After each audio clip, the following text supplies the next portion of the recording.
Hi everyone, welcome. Welcome to our session today. Today is the 13th session of the Bhagwad Gita series, and today we're going to be talking about Abhimanyu. Abhimanyu is a very, very interesting character, and that's what we're going to study today. So, with that, let's start with an invocation. Let's close our eyes. Let's be aware of the Supreme God. Let's invoke to the Supreme God, Divine Father, Divine Mother. We thank you for your priceless blessings, for divine light, divine love, divine guidance, divine love, mercy, inner healing, physical healing. Thank you for the inner strength to practice regularly. Thank you for your divine help and protection, for illumination, abundance, and prosperity. We thank you.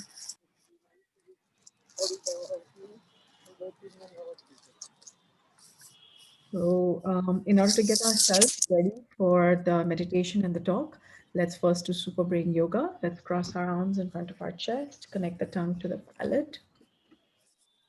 What we're going to do is we are going to do the super brain yoga exercise. Priya is going to demonstrate for us. So we cross our arms in front of our chest. The right hand is on top. Let's all face east. And while facing east, let's do a semi squat. So once we start, we're going to do 7. If you're in your menstrual cycle, 2 days before and after, please don't do this exercise right now. Okay, so let's start. Inhale, go down, 1. Inhale, go down, 2. Inhale, go down, 3. Inhale, go down, 4, 5, 6, and 7. Feel the energies flowing in our body. Okay, so today's topic is Abhimanyu. Abhimanyu was the son of Arjun and Subhadra. Subhadra was the sister of Lord Krishna. So, some feedback that we got is that we are possibly assuming that most people know the Mahabharata and the characters, and so therefore we decided to add a short introduction of the characters. So, Abhimanyu was actually killed on the 13th day of the Kurukshetra war. Interestingly enough, today is the 13th episode of the Bhagwad Gita series. Very interesting. So he's also called Saubhadra, okay? And he was killed on the 13th day of the Kurukshetra war. Why is this important? This is we'll see soon why it's important.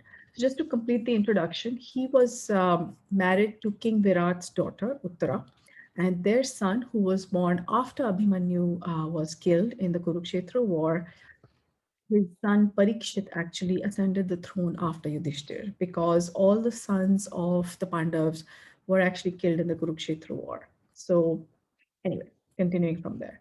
So, one of the things that we were talking about earlier is that Abhimanyu was the son of the moon god. Now, when we read The Solar System by Arthur Powell, this is a book by Arthur Powell. It's one of the recommended readings by Master Choa Kok Sui, whose picture is behind me.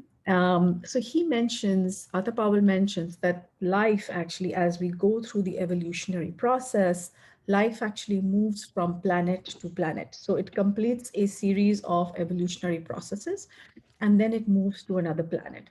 So what happens is when life moves, so to say, onto another planet, then the previous planet gets destroyed or physically disintegrated, and advanced beings come from the previous planet to the next planet to help the evolution of the process.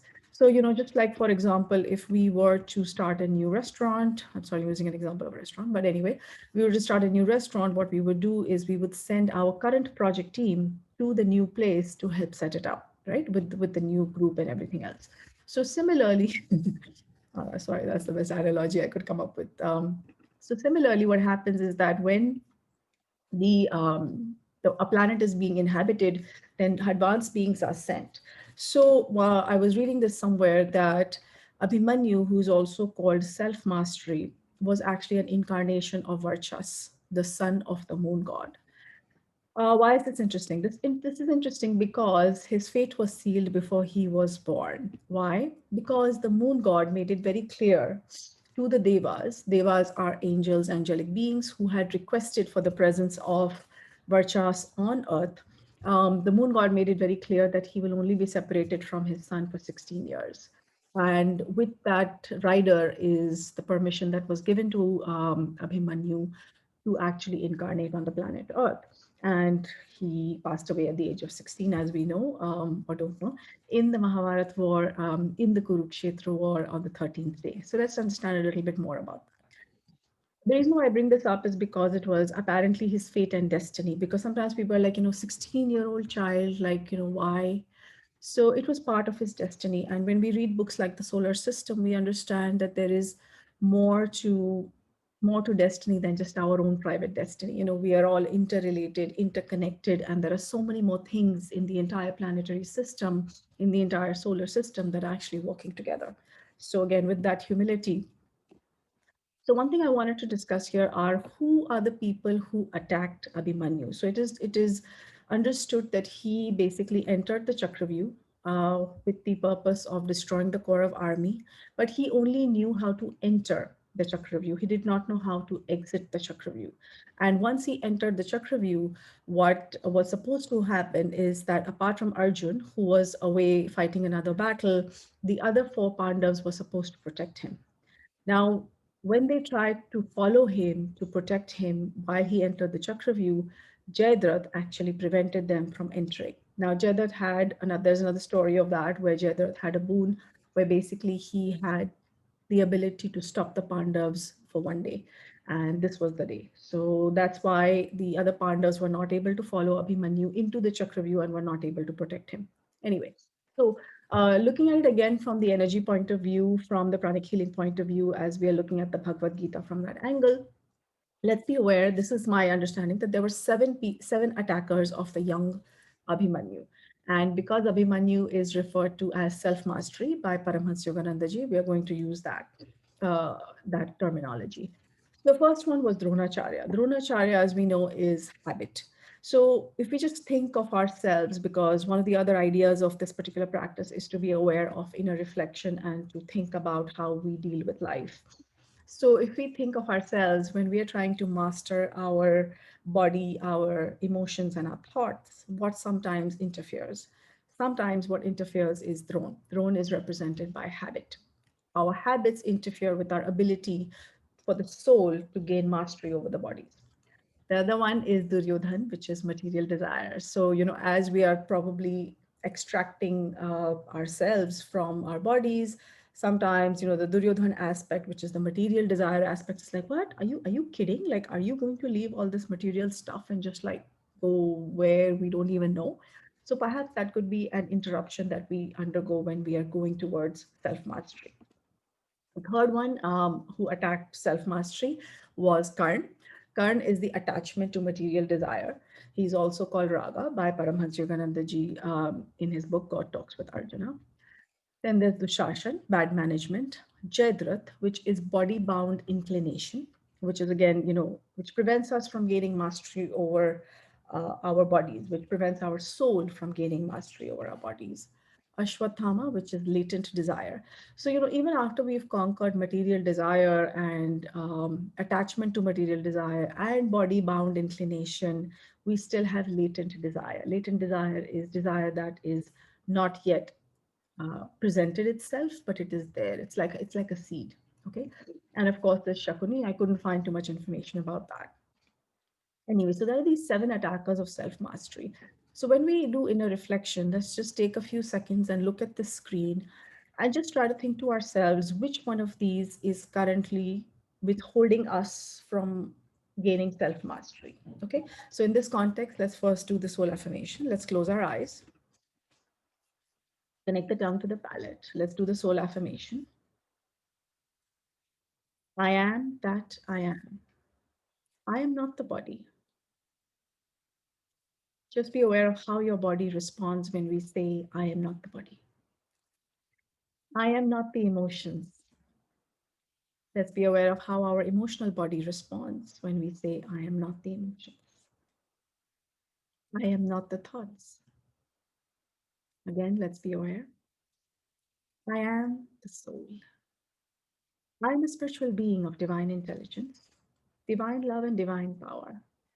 I am one with my higher soul. Let's be aware of self mastery. Let's be aware of the descent of the higher soul. Let's request our higher soul to take control of the bodies to enable self mastery. Abhimanyu. Inhale and exhale. I am one with the divine spark within me. I am a child of God. I am connected with God. I am one with God. And I am one with all.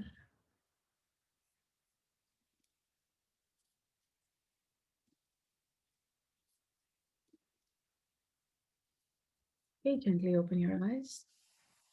So the purpose of this exercise was to allow our soul awareness to come in, and also to be aware of what is it that's preventing us from gaining self-mastery. Okay, we'll practice a little bit more as we go along. Now, the interesting thing that I wanted to also cover here is the death of Abhimanyu. So the death of Abhimanyu in some ways was the turning point of the Mahabharata, in the sense that before um, Abhimanyu was killed so brutally. That was on the 13th day of the war. And if you remember, the war lasted 18 days. So, pretty much well into the war. The Pandavas were kind of half heartedly still fighting the war. Why? According to one of the things that I read, which I'm sorry, I can't remember exactly where, it says that before Abhimanyu's death, the Pandavas were not really interested in the war. They were basically noble people, gentlemen, who were, coaxed into getting into war, but they really were not interested in the war. But because Abhimanyu was killed in such a brutal manner, it kind of created the cause, so to say, or the emotional reasons for the Pandavas to kind of take charge. So, sometimes we've noticed, or we hear about the fact that something is a personal vendetta and then somebody takes it up. So I remember when I was a child, I was reading the Reader's Digest and I read about the formation of the group Alcoholic Anonymous. Now, what apparently happened is that this lady's son was killed by, in a driving accident by someone who was drunk. And then that's when she started off this group called Alcoholic Anonymous. The reason I bring this up is because, yes, it was a personal reason, but we need to be aware that that particular personal reason or that particular grief was transmuted or was used by that person to actually do something bigger rather than just wallow in their grief. Okay, so rather than just wallowing in her grief of losing her son and getting, and losing interest in life, what this lady did is that she actually converted that grief into something more positive, which the world is still, there are groups of alcoholics anonymous all over the world and they support each other. Okay, no particular reason to bring up alcoholic anonymous. It's just something that came to my mind. So, so the other interesting thing that I wanted to share with you is this is a scene from the Ramayana, and it apparently Angad was also a previous incarnation of Abhimanyu. So as per the Vyakyodhara of Mahabharat, I can't read most of these words, but Tatparya Niranya, written by Madhvacharya, Abhimanyu was Angad, the son of Bali in the Ramayana. So, okay, let me just finish this and I'll tell you why I find it interesting. It also says that it will interest people to learn that Karna is Sugriv, reborn, and Arjun is Vali, reborn in the Mahabharata. Now we all, well, I don't know about all of us, but some of us have basically, when we talk about the epics of India, we talk about the Ramayana and we talk about the Mahabharats, like, Ramayana, Mahabharata. We kind of connect the two. And again, I was always very curious as to why we connect them. And this is one of the connections that I found. What this also brought to my mind is something I'm going to share with you, which is about evolution. Now, um, this goes on to another aspect, which is that in some of the books, again by Arthur Powell and other writers, we begin to understand that, there's the mineral kingdom, and then there's the plant kingdom, which has emotions. Then we have the animal kingdom, which is capable of thought, and then we have the human kingdom, which is, going up to, to what I would call intellect, and going up to the realization that they are a soul. So if we go back to the story of the Ramayana, what is interesting here is that a character that was called Angad, who was born at the time of the Ramayana, which, if we read the book Holy Science by Yukteswar Giri, we understand that that was the Satyug time. Okay, so this character was born as a monkey, so to say, in Satyug, And then by the time it came down to Dwapar Yuga, which is approximately the time of the Mahabharata, that is when this character became human. Very, very interesting because again, if we look at evolution, humans or life evolves. So, we become a mineral, then we become a plant, then we become an animal, and then we become a human. So it's also the process of evolution. So that's how, to me, sometimes, some of these things are so interconnected. And like I was saying, it's not just our destiny, it's the destiny of the solar system. It's so many destinies intertwined that it's humbling at one end, and the other hand, it's also empowering. Okay. So one more point I wanted to mention here is that when we do the Sharanagati, for those of us who are in the Pranic Healing School and practicing Arhatic yogis, there is one version in which we also practice Sharanagati to Lord Rama. So our guru, Master Choa Kok Sui's guru, was Padmasambhava, Lord Padmasambhava, and sometimes we refer to Lord Padmasambhava also as Rama. So again, I'm just trying to connect multiple things, especially because this is the School of Pranic Healing and Arhatic Yoga of Master Choa Kok Sui, and I'm just gathering snippets of information to um, to bring us to what I call a fabric of understanding. So we understand things from many perspectives. So when we do the Sharanagati, which is when we basically invoke that we are one with the Supreme God, and that we are allowing the energy of the Supreme God to flow through us, sometimes we refer to Lord Rama instead of Lord Padmasambhava as the intermediary step. So, again, in the teachings of Master Choa Kok Sui, he says that we as humans cannot exactly plug ourselves into the Supreme God. It's like plugging into the CESC, the electricity system of your city. Like we can't exactly plug our mobile phone into that, right? If we plug our mobile phone into the main power supply, it's just going to it's just going to burst, right? So in order for us to use electricity in our phone, it has to go through a step down transformer, and the step down transformer in this case is a guru. So Lord Padmasambhava or Lord Rama, these are the gurus that help us to allow the energy of God to come to us, but it comes to us through them. And that also to some extent was the message of the Lord Christ when he said something like, no one can come to God except through me. So what he's saying is not me as in like him alone. What he's probably saying is that there has to be a transformer and he is the transformer. Okay, and there are many transformers in the form of avatars. Okay, so that's kind of the end of what I had to say about Abhimanyu. The last topic I want to cover here is the Upapandavas. Now, the Upapandavas are the sons of Draupadi. They were manifestations of the spinal centers. Unfortunately, they were all killed on the last day of the Kurukshetra war. So it is believed that specific forms, lights, and sounds are characteristics of each chakra. And so when the Kundalini energy, which is Draupadi, actually passes through the chakras, what it does is that it enables the chakras to develop these siddhis. So it is my understanding that the Upapandavas actually refer perhaps to the siddhis, and when the Kundalini energy, or Draupadi, who is the mother of all the Upapandavas, goes up the spine, that is when they begin to manifest. Although it is my understanding that there are 8 known siddhis, Upapandavas, obviously there were only 5. So I'm not sure about the others. Okay. Okay. So with that, what we will do is we'll go back to the topic of Abhimanyu. We will think of what is it in us that is preventing self mastery. Okay, so with that, let's be aware of the first shloka of the Bhagavad Gita, which is Dhritarashtra Uvacha, Dharmashetre Kurukshetre, which is in my bodies, Samaveta Yutsavaha, assemble to fight, Mamakam, my Kauravas and the Pandavas, what did they do today? Kim Kurvata, O Sanjaya. So let's close our eyes, be aware of the fact that our mind is sometimes blind to what we do. So we are going to ask our impartial introspection, whose name is Sanjay, what did my Pandavas and my Kauravas do today? What did my chakras do? Which vices did we overcome? So let's take one vice and let's mentally erase that particular pattern that we wish to change. Voice is so low. Please speak loudly, na? And let's be aware of what we wish to change today.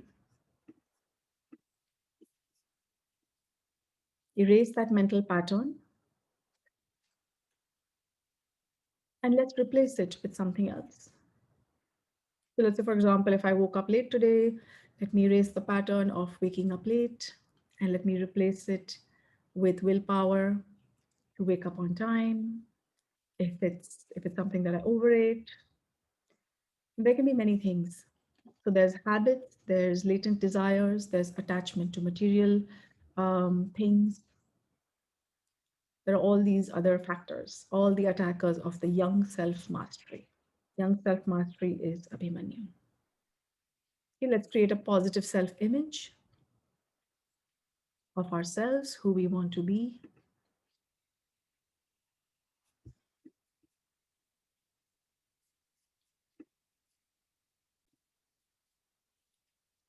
Let's raise our hands in blessing position. Let's be aware of our crown, our heart, and our hands.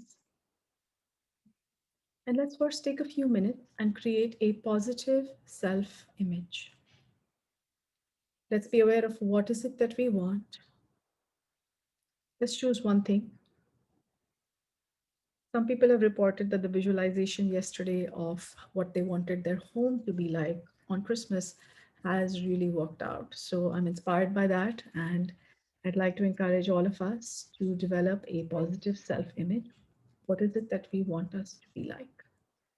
Let's take a few minutes and first bless that particular image. Let's take energy from our crown, our heart, and our hands, coming from the Supreme God. Let's project this beautiful energy, this creative energy, to our own self image. Inhale and exhale and project the energy.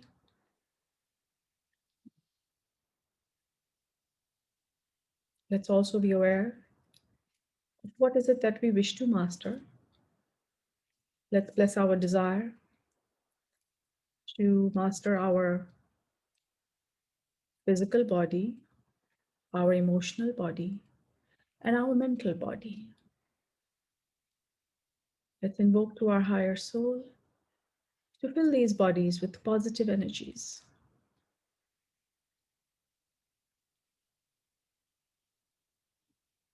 Let's bless the entire planet. Let's bless every person's financial targets, health targets, emotional targets, and spiritual targets. Let's bless our own targets. The new year is coming up, so let's be aware of the targets that we are going to make. Let's think about our targets. Let's come up with realistic targets that are achievable step by step, which will make us feel better about ourselves.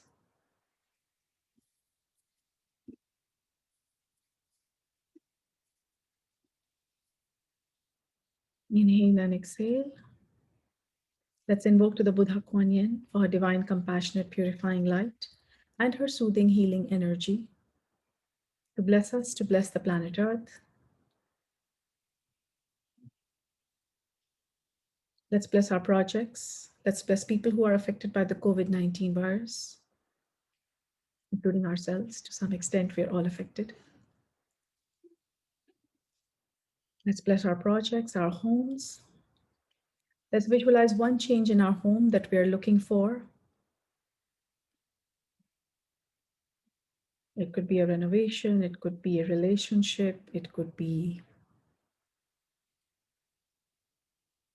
more friendship, more conversations, more love, more laughter.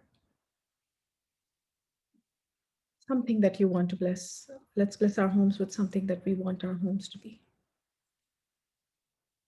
And with a big smile on our face, let's gently open our eyes.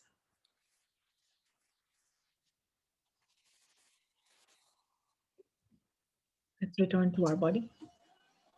Let's massage our face, scalp, neck, shoulders, chest, liver, spleen, kidneys at the back, massage hips, the thighs, the knees, all the way down to the legs.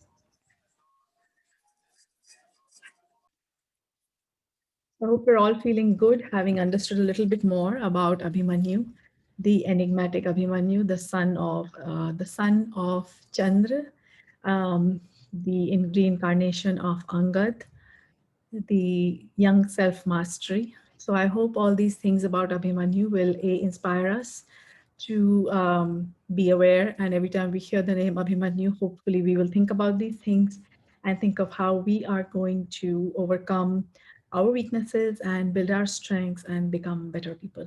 Okay, using the Bhagwad Gita as a background and, of course, the teachings of Master Choa Kok Sui.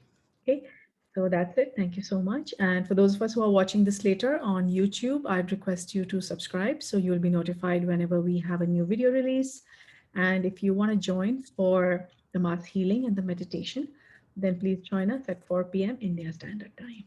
Okay, thank you so much. And one last little thing that I wanted to add is that, sometimes we call people a lunatic, remember? And it was very interesting that someone in the group at some point mentioned that because we come from the moon, we are sometimes, there are some people who are perhaps also called lunatic. It's sort of a joke, but it's also something that makes us think, because, lunar comes from the word moon, and lunatic comes from someone who is very, very attached to the moon, or who spends a lot of time looking at the moon, apparently. So it's interesting, if you look at it in the context of the solar system, of the context of evolutions of the planets, perhaps there is something there that we need to explore further. So I hope that these sessions will inspire you to explore more and study more about esoterics, about practicality, um, about everything else that there is in the universe. Okay, so thank you so much for joining us on this part of our journey. See you soon.